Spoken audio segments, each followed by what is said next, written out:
हा जो भ्याड हल्ला झालेला आहे त्याचा आम्ही निषेध करीत आहोत। अशा प्रकारचं कृत्य शांततेत निवडणूक चालत असताना घडणं हे चुकीचं आहे।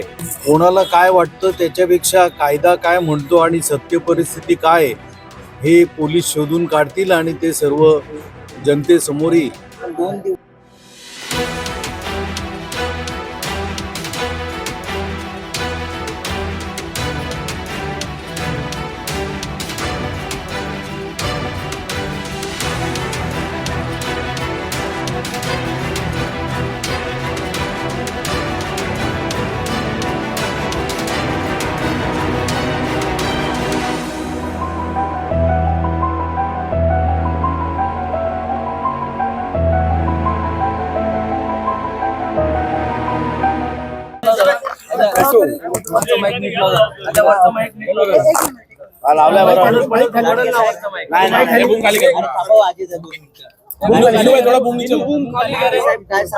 पवन वाळेकर यांच्या खासगी कार्यालयावर गोळीबार करण्यात आला अज्ञात व्यक्तीकडून।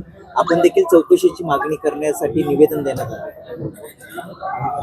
अंबरनाथची निवडणूक सुरू आहे आणि एक उमेदवार म्हणून पवन वाळेकर यांच्यावरती हल्ला झालेला आहे आणि हा जो भ्याड हल्ला झालेला आहे त्याचा आम्ही निषेध करीत आहोत आणि निश्चितपणे अशा प्रकारचं कृत्य शांततेत निवडणूक चालत असताना घडणं हे चुकीचं आहे आणि त्याचा योग्य दिशेने आणि योग्य तो तपास व्हावा आणि जनतेसमोर जे सत्य आहे ते यावं याकरता आम्ही मागणी केलेली आहे।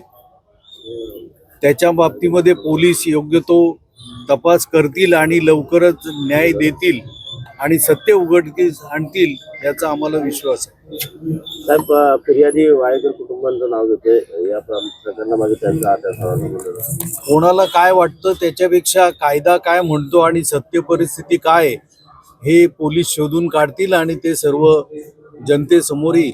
पण 2 दिवसाच्या निवडणुकी आहे, कारण की 20 तारीखला मतदान आणि 21ला निकाल आहे आणि त्याच आदेश हा गोळीबार होत आहे। मी अगोदरच सांगितलं ना, ऐन निवडणुकीमध्ये असा जो काही प्रकार झालेला आहे तो निश्चितपणे निषेधार्थ आहे आणि त्याकरताच आम्ही निवेदन पोलिसांना दिलेलं आहे की याचा योग्य तो तपास व्हावा आणि जनतेसमोर सत्य यावं। प्रयुक्त वातावरणात भय निर्माण करण्याचा प्रयत्न झाला, दहशत माजवण्याचा प्रयत्न सुरू आहे असं म्हटलं जातं। ते पोलीस तपासामध्ये दिसून येईल।